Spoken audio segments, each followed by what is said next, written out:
This is definitely the most can't-miss event of the year for Pokémon Go. Verdant Wonders. Zarude will return and ShinyFlabébé will be released.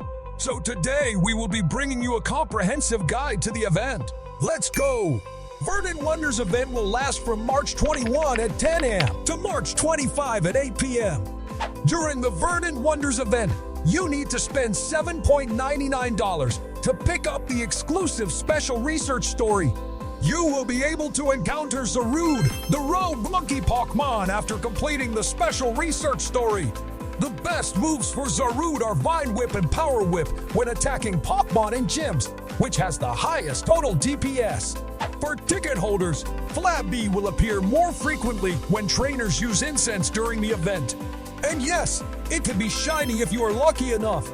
But if you're too tired to go out but want to get these shiny Pokémon, then I recommend PoGoskill. PoGoskill can help you modify the location of your phone, and no jailbreak is required. You can download it from the link in the profile. Not only that, it can also install joystick in the game, which is more convenient for you to operate in Pokémon Go. You don't need to worry that your account will be banned as long as you follow the official guidelines. Or you can also follow our channel for more tutorials about Pokémon Go as well as PoGoskill. So that's it for today's video. Remember to like and subscribe. See you next time.